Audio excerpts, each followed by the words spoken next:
அனைவருக்கும் வணக்கம். World cup T20 2024 super 8 start ஆயிடுச்சு. The first match USA South Africa விளையாடுறாங்க. ரெண்டாவது மேட்ச் மார்னிங் 6 o'clock அண்ட் மூணாவது மேட்ச் இந்தியா வர்ஸ் ஆப்கானிஸ்தானுடைய ஃபேண்டசி டீம் ப்ரெடிக்ஷன் தமிழில் தெளிவாக பார்க்க போகிறோம். இந்தியாவுக்கும் ஆப்கானிஸ்தானுக்குமான ஒரு சூப்பர் 8 மேட்ச் தான் நம்ம பார்க்க போகிறோம். ஃபேண்டசி டீம் அனாலிசிஸில் பார்க்க போகிறோம். Match number 43 Thursday June 20 2024. Time வந்து 8 மணிக்கு. Venue Barbados Kensington oval stadium. இந்த பார்படாஸ் ஸ்டேடியம் இந்த பிச் ரிப்போர்ட் என்ன சொல்றாங்கன்னு பார்ப்போம். பார்படாஸில் உள்ள கென்சிங்டன் ஓவல் உள்ள ஆடுகளம் போட்டியின் தொடக்கத்தில் புதிய பந்து வீச்சாளருக்கு சில சீம் அசைவை வழங்கும் என்று எதிர்பார்க்கப்படுகிறது. அப்படி என்றால் நம்ம டீமை பொறுத்த வரைக்கும் பும்ரா, ஹர்ஷதீப் சிங், ஹர்திக் பாண்டியாவுக்கு சில சீம் பொசிஷன் கிடைக்கும். அதே மாதிரி ஆப்கானிஸ்தான்ல நவீன் உல்லாக், ஃபரூக்கி இந்த போலர்களுக்கான சீம் பொசிஷனும் கொடுக்கும். இந்த இயக்கம் பேட்ஸ்மேனுக்கு விரைவாக செட்டில் செய்வதை சவாலாக மாற்றும். ஸோ பேட்ஸ்மேன் செட்டில் ஆகிறதே கொஞ்சம் கஷ்டமா இருக்கும்னு சொல்றாங்க. வேகப்பந்து வீச்சாளர்கள் இந்த மேற்பரப்பில் சில கூடுதல் பவுன்ஸ் மூலம் பயனடைவார்கள் என எதிர்பார்க்கலாம். ஸோ ஃபாஸ்ட் போலிங்க்கு நல்லா வந்து பவுன்ஸு சீம்ஸ் எல்லாமே இருக்கும் அப்படிங்கிறது தான் இந்த பிச் ரிப்போர்ட்டோட ஜென்ரலான ஒரு அட்வைஸ் வந்து கொடுக்குறாங்க.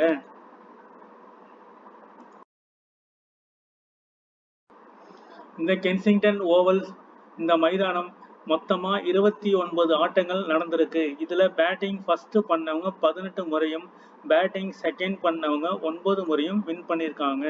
ஸோ நல்ல டீம் செகண்டா இருந்தாலும் ஃபர்ஸ்டா இருந்தாலும் ஓகே. அதே மாதிரி ஆப்கானிஸ்தான் ஃபர்ஸ்ட் பேட்டிங் பண்றாங்கன்னா அவங்களுக்கு இது அட்வான்டேஜாக இருக்கலாம். ஆனா அதே ஆப்கானிஸ்தான் செகண்ட் பேட்டிங் பண்றாங்கன்னா அவங்க டிஸ்அட்வான்டேஜாக இருக்கலாம். இந்தியாவை பொறுத்த வரைக்கும் எங்க பேட் பண்ணாலும் அவங்களுக்கு அட்வான்டேஜாக இருக்கும். ஏன்னா இந்தியா டீமை பொறுத்த வரைக்கும் எல்லாருமே நல்ல பிளேயர்ஸ் இருக்காங்க. பேட்டிங் வந்து 8 பிளேயர்ஸ் வரைக்கும் பேட்ஸ்மேன் இருக்காங்க. 9, 10, 11 தான் போலர்ஸ். ஸோ 8 பிளேயர் வந்து பேட்ஸ்மேனா இருக்கிறதுனால கொஞ்சம் இந்தியாவுக்கு அட்வான்டேஜா இருக்கும். இந்த கிரவுண்டை பொறுத்த வரைக்கும் அதிகமான ரன்கள் ஹையஸ்ட் டோட்டல் பார்த்தீங்கன்னா 224 5 2022 வெஸ்ட் இண்டீஸ் அடிச்சிருப்பாங்க. வெஸ்ட் இண்டீஸ் இங்கிலாந்து போட்டியில் 224 for 5 இதை மைண்ட் செட் பண்ண வேண்டும். அதே மாதிரி லோயஸ்ட் ஸ்கோர் பார்த்தீங்கன்னா 80க்கு all out Afghanistan South Africa மேட்ச்ல. அதே மாதிரி ஹையஸ்ட் சக்சஸ்ஃபுல் சேஸ் ஒரு 172 ரன்னை சேஸ் பண்ணியிருக்காங்க 18.1 ஓவரில் வெஸ்ட் இண்டீஸ் இங்கிலாந்து மேட்ச்ல. ஸோ இந்த மாதிரி ஒரு 172 ஆப்கானிஸ்தான் ஃபர்ஸ்ட் பேட் பண்றாங்க அடிக்கிறாங்க அப்படின்னா இந்தியா வந்து இந்த மாதிரி சேஸ் பண்றதுக்கான பாசிபிலிட்டிஸும் ரொம்ப ரொம்ப அதிகமாகவே இருக்கும். லோயஸ்ட் டோட்டல் இந்த மாதிரி வர்றதுக்கான பாசிபிலிட்டிஸ் கொஞ்சம் கம்மி. மேபி ஆப்கானிஸ்தான் வேணா இந்த மாதிரி லோ ஸ்கோர் வரலாம். இதுதான் வந்து 224 for 5 தான் நல்ல இது. ஸோ அந்த மாதிரி ஒரு ஆடிட்டர் வந்து நம்ம டீம்ல இருக்காங்க. ஸோ அதை மைண்ட் செட் பண்ணி நம்ம வந்து ஒரு இன்ஃபர்மேஷனை எடுத்துக்கலாம்.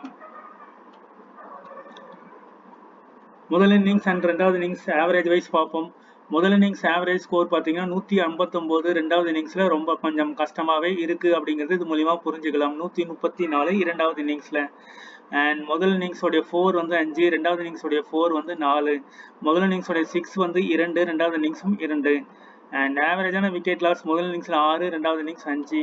அண்ட் பேட்டிங் ஃபேண்டசி பாயிண்ட்ஸ் முதல் இன்னிங்ஸ்ல அதிகமாக இருக்கு 83, ரெண்டாவது இன்னிங்ஸ்ல கொஞ்சம் கம்மியா இருக்கு 66.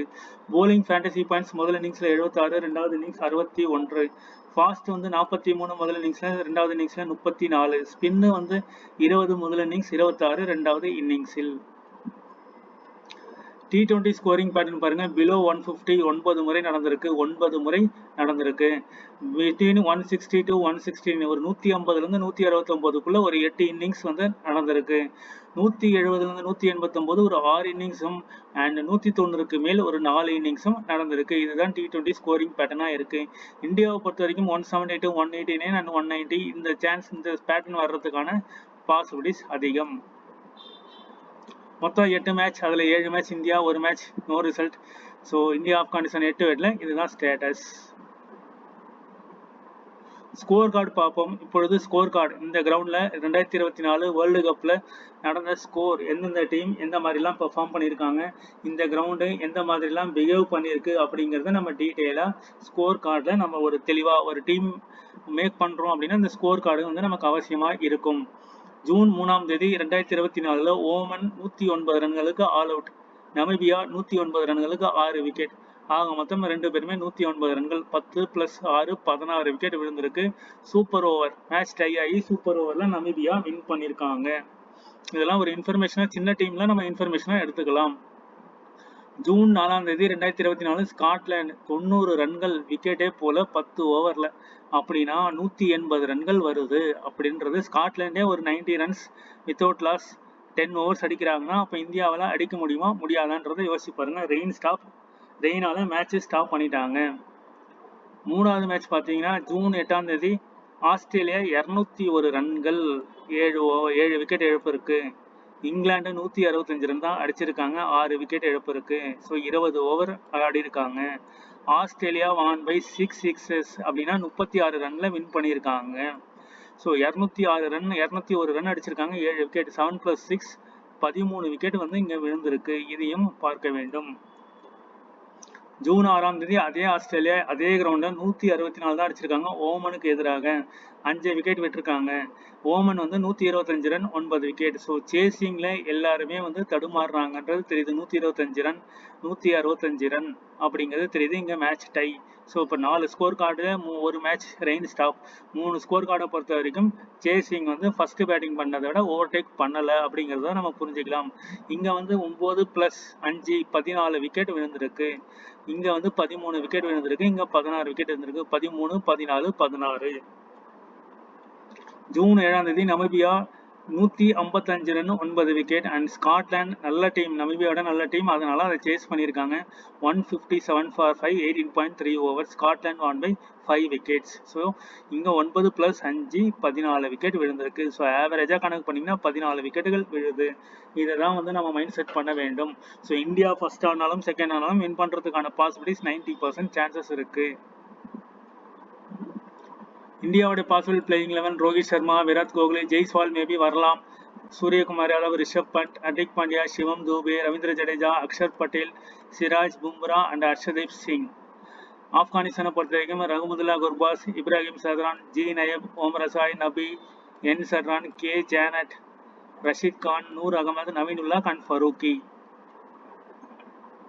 உங்களுக்கு பவர் பிளே ஓவர்ஸ் இந்தியாவை பற்றி நல்லாவே தெரியும்.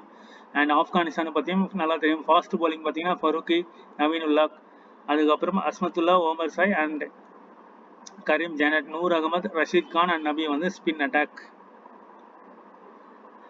விராட் கோஹ்லியை பொறுத்த வரைக்கும் T20 வேர்ல்டு கப்பில் இப்போ இன்னும் ஃபார்மில் வரல. குரூப் ஸ்டேஜில் அவர் ஃபார்ம்லே இல்லை. பட் எப்போ வேணாலும் ஃபார்முக்கு வருவார்.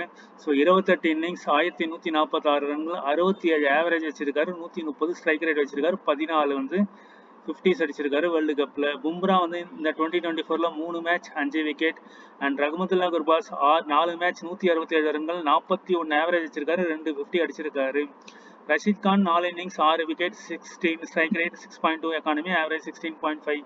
இந்த 4 பிளேயர் கீ பிளேயரா இருப்பாங்க. ஸோ அதுக்காக தான் இந்த ஸ்டாட்ஸ். இந்த கிரவுண்ட் எப்படி பிஹேவ் பண்ணியிருக்குன்னு பார்ப்போம். எல்லாமே 0-0-0 ஃபர்ஸ்ட் 3 பேர், அப்புறம் 4-5-6 விளையாடி இருக்காங்க. அதே மாதிரி இங்கே விக்கெட்டுகள்லாம் பாருங்க. Tremble man 4 wicket, David wise 3 wicket, Erasmus 2 wicket. அப்போ போலிங்கில் தான் இங்கே வந்து கேப்டன் வைஸ் கேப்டன் வந்திருப்பாங்க. அடுத்தது பாருங்க, ஓப்பனிங்ல ஒருத்தர் காலி, 2-3-4 தான் விளையாடி இருக்காங்க.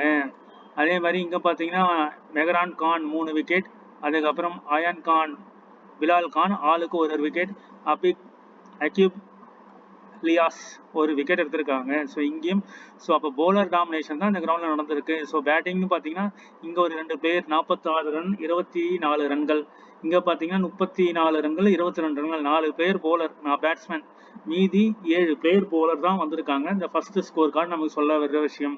7 bowlers including all rounder, 4 batsman including keepers. அடுத்த மேட்ச் பார்ப்போம். ஆஸ்திரேலியா விளையாடி இருக்காங்க. 56 ரன்கள் 67 ரன்கள். ஸோ 2 பேட்ஸ்மேன் இந்த இதில் வந்திருக்காங்க. ஸோ போலிங் பார்த்தீங்கன்னா மெஹரான் கான், கலிமுல்லா, பிலால் கான். ஸோ இங்கே ஒரு 3 பிளேயர் வந்திருக்காங்க ஃபர்ஸ்ட் இன்னிங்ஸ் பொறுத்த வரைக்கும். 2 + 3 5. அதே மாதிரி இங்கே பார்த்தீங்கன்னா ஒரு 36 ரன்கள், ஒரு 27 ரன்கள். ஸோ இந்த 2 பிளேயர் வந்திருப்பாங்க. ஸோ 5 + 2 7, அதுக்கப்புறம் 8 9 10 11. அப்போ 2 + 4.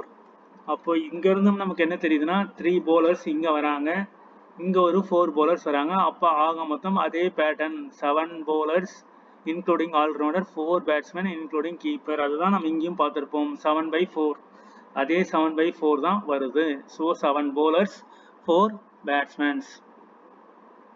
மூணாவது ஸ்கோர் கார்டு பார்ப்போம்.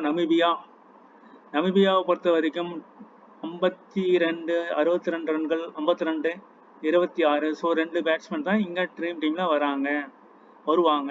ஸோ இந்த 20 ரன்ஸுங்கிறது நம்ம பஃபராக வச்சுப்போம். ஸோ இங்கே வந்து 2, இங்கே பார்த்தீங்கன்னா 1 bowler 2 bowler, so 3 bowler 4 bowler 5 bowler. So 20 runs இங்கே விக்கெட் எடுத்தாங்கன்னா 30 பாயிண்ட்ஸ் வரும். 20 ரன்ஸ்க்கு அதே 30 பாயிண்ட்ஸ் வரும். ஸோ இப்போதைக்கு கணக்கு பண்ணிங்கன்னா 1 2 3 4 5ன்னு வச்சுப்போம். 5 bowler வராங்க. 2 + 5 7. அதே மாதிரி இங்கே பார்த்தீங்கன்னா 47 36 26 ஒரு 3 பிளேயர் வராங்க. 7 + 3 10. இங்கே ஒரு bowler எடுத்தீங்கன்னா 11. ஸோ ஆளுக்கு ஒரு விக்கெட் எடுத்திருப்பாங்க. ஸோ இதுதான் அட்ஜஸ்ட்மெண்ட்டாக இருக்கும். ஆக மொத்தம் இங்கேயும் பாருங்கள் 1 2 3 4 4 bowler, இங்கேயும் பார்த்தீங்கன்னா 1 2 3 4 5 9 bowler. ஆக மொத்தம் நம்ம ஒரு 7 bowler கண்டிப்பாக எடுக்கலாம். ஒரு 4 பேட்ஸ்மேன் இந்த ஃபார்மேட்டில் தான் இங்கேயும் வருது. எல்லா இடத்துலையுமே பார்த்தீங்கன்னா ஒரு ஓப்பனிங் வந்து 7 ரன்ஸ், இங்கே ஒரு ஓப்பனிங் 0 ரன்ஸ், இங்கே ஒரு ஓப்பனிங் 7-0, இங்கே ஒரு ஓப்பனிங் 12 ரன், இங்கே ஒரு ஓப்பனிங் 0 ரன். ஸோ ஓப்பனிங் வந்து ஒவ்வொருத்தர் தான் நம்ம பிக் பண்ணுற மாதிரி இருக்குது. அதையும் வந்து மைண்ட் செட் பண்ணிக்கோங்க. அடுத்த ஸ்கோர் கார்டு ஆஸ்திரேலியா விளையாடிருப்பாங்க. இது 201 பெரிய ஸ்கோர். 1 2 3 4 5 பிளேயர் எல்லாருமே ஆவரேஜாக ஒரு 30 ரன் அடிச்சிருக்காங்க. 32 34 39 36 இந்த ரேஞ்சில் அடிச்சிருக்காங்க. ஸோ ஒரு 5 பேட்ஸ்மேன் அப்படின்னு வச்சா கூட இங்கே 2 விக்கெட் எடுத்தவங்களை மட்டும் எடுக்கிறோம். ஸோ ஒரு bowler 6 பிளேயர். அதே மாதிரி 7 8 9 இங்கே பார்த்தீங்கன்னா 10 11. ஸோ இந்த டீமை பொறுத்த வரைக்கும் 2 bowler, இங்கே வந்து ஒரு bowler, 3 bowler தான் இங்கே வராங்க. இங்கே கொஞ்சம் வித்தியாசமான ஒரு இதுவாக இருக்கும். ஸோ இந்த இடத்துல வந்து விக்கெட் எடுத்தது யாருன்னா மொயின் அலி, அடில் ரஷீத், லிவிங்ஸ்டன். அதே மாதிரி இங்கே வந்து மொயின் அலி 25 ரன் அடிச்சிருப்பாரு. ஸோ ஆட்டோமேட்டிக்காக அவர் 2 கணக்குலையுமே வந்துடுவார். ஸோ லிவிங்ஸ்டன் ஒரு 15 ரன் எடுத்திருக்காரு, இங்கே ஒரு விக்கெட் எடுத்திருக்காரு. ஸோ அவரும் ஆட்டோமேட்டிக்காக ஆல்ரவுண்டர் லிஸ்ட்டில் வராரு. ஸோ இந்த மாதிரி ஆல்ரவுண்டர் லிஸ்ட்டு தான் நமக்கு வந்து முக்கியமான விஷயமா இருக்கும். அதே மாதிரி ஸ்டாய்னிஸ் ஒரு 30 ரன் அடிச்சிருப்பாரு. இங்கே ஸ்டாய்னிஸ் ஏதாவது பண்ணியிருக்காருன்னு பார்த்தீங்கன்னா இங்கேயும் இவர் ஒரு விக்கெட் எடுத்திருப்பாரு. ஸோ எப்படி பார்த்தாலுமே ஒரு 3 bowler வந்துட்டாங்க. bowling ப்ளஸ் பேட்டிங்கில் Stoinis, Moeen Ali and Livingstone. So இதுதான் கான்செப்டாக இருக்குது. ஸோ இந்த கான்செப்டில் தான் நம்ம என்ன பண்ணணும்னா டீம்ஸை கிரியேட் பண்ணணும். ஸோ bowling ப்ளஸ் பேட்டிங்கில் ஒரு 3 பிளேயர் வராங்க. அந்த 3 பிளேயர் பேட்டிங்லேயும் வருவாங்க, bowlingலேயும் வராங்க. அடுத்ததான் நம்ம பார்க்க போகிறது 45 ரூபா entry, 6.5 lakhs, first prize 57%, spot 2,11,000, 1 ரூபா entry 5 winner 5,000 and 15 rupees entry 7,000. அதுக்கப்புறம் இதுதான் எனக்கு பிடிச்ச entry 19 rupees 3 lakhs, spot 2 lakhs 21 lakhs something வரும். ஸோ இதுதான் பிடிச்ச என்ட்ரியாக இருக்கும். இப்போ பார்ப்போம். விக்கெட் கீப்பர் ஸ்லாட்டில் 2 பேர் இருக்காங்க, ரஹ்மதுல்லா குர்பாஸ், ரிஷப் பண்ட். ஸோ ரஹ்மதுல்லா குர்பாஸ் நல்லா பர்ஃபார்ம் பண்ணியிருக்காரு, ரிஷப் பண்ட்டும் நல்லா பர்ஃபார்ம் பண்ணியிருக்காரு. இங்கே பார்த்தீங்கன்னா இப்ராஹிம் சத்ரான் கன்சிஸ்டண்ட்டாக பர்ஃபார்ம் பண்ணியிருக்காரு. இவர் கன்சிஸ்டண்ட்டாக பர்ஃபார்ம் பண்ணல. 4 3 2 8. இவர் வந்து 50-50 ஆப்ஷனில் தான் வராரு. 14 8 63 67. அதே மாதிரி சூரியகுமார் யாதவ் ஒரே ஒரு மேட்ச் தான் பெர்ஃபார்ம் பண்ணியிருக்காரு, மீதி மேட்ச் பெர்ஃபார்ம் பண்ணல. விராட் கோலி எந்த மேட்சுமே பெர்ஃபார்ம் பண்ணலை. ரோஹித் சர்மா ஒரே மேட்ச் பெர்ஃபார்ம் பண்ணியிருக்காரு. ஸோ அப்போ கன்சிஸ்டண்ட்டாக வர்றதுன்னு பார்த்தீங்கன்னா 118 115 48 71 82 45 93 63 இந்த 3 பிளேயர் வந்து இம்பார்ட்டன்ட் பிக்காக இருக்கிறாங்க இப்போதைக்கு. அதே மாதிரி நபி ஒரே ஒரு மேட்ச் 59 பாயிண்ட், அஸ்மத்துல்லா வர்சாய் ஒரே ஒரு மேட்ச் 64 பாயிண்ட், கரீம் ஜானட் இது வரைக்கும் பெர்ஃபார்ம் பண்ணலை. அக்ஷர் பட்டேல் 35 30 30 டீசெண்டாக வந்துட்டு இருக்காரு. ரவீந்திர ஜடேஜா இது வரைக்கும் இங்கே பர்ஃபார்மன்ஸே பண்ணலை. சிவம் துபே ஒரே ஒரு மேட்ச் 38 பாயிண்ட் வாங்கியிருப்பாரு. ஹார்திக் பாண்டியா நல்லா பர்ஃபார்ம் பண்ணியிருக்காரு. ஸோ இவர் ஒரு நல்ல பிக். இங்கே பார்த்தீங்கன்னா அக்ஷர் பட்டேலும் ஹார்திக் பாண்டியாவும் தான் டாப்பில் இருக்காங்க. அதே மாதிரி இங்கே வந்து 63 8 68 28. ஸோ இவர் ஃபரூக்கி 170 117 91. ரஷீத் கான் ஒரு ரீசெண்டான நல்ல பெர்ஃபார்மன்ஸ். ஜஸ்பிரீத் பும்ரா நல்ல பெர்ஃபார்மன்ஸ் அண்ட் ஹர்ஷதீப் சிங் நல்ல பெர்ஃபார்மன்ஸ். அப்போது ஜஸ்பிரீத் பும்ரா, ஹர்ஷதீப் சிங், ஃபரூக்கி இங்கே வந்து ஹர்திக் பாண்டியா, அக்ஷர் பட்டேல் டோட்டலாக 5 பிளேயர். இங்கே வந்து இப்ராஹிம் சத்ரான் 6 பிளேயர், 7, 8 ரிஷப் பண்ட், ரகுமத் குல்லா. மீதி 3 பிளேயர் தான் வந்து நம்ம ரொட்டேஷன் பண்ண வேண்டும். அந்த 3 பிளேயர் யார் யாரெல்லாம் நம்ம ரொட்டேஷன் பண்ணலாம் அப்படின்னு பார்த்தீங்கன்னா, விராட் கோஹ்லியை கொண்டு போகிறோம் ஒரு டீமில், இன்னொரு டீமில் ரோஹித் சர்மாவை கொண்டு போகிறோம், இன்னொரு டீமில் சூரியகுமார் யாதவை கொண்டு போகிறோம். ஸோ 3 பிளேயரில் நம்ம 2 பிளேயர் வந்து சூரியகுமார் யாதவ், விராட் கோஹ்லி, இல்லைனா விராட் கோஹ்லி ரோஹித் சர்மா, இந்த மாதிரி காம்பினேஷன்ஸில் கொண்டு போகலாம். இந்த இடத்துல பார்த்தீங்கன்னா ஓமர் சாய் இல்லை நபியிலேருந்து ஒருத்தரை நம்ம கொண்டு போகலாம். அப்படியும் இல்லை அப்படின்னா இந்த நூர் அகமது, நவீனுல்லாக்லேருந்து ஒரு பிளேயரை கொண்டு போகலாம். ஸோ இப்படி தான் காம்பினேஷன்ஸ் வந்து அமையும்.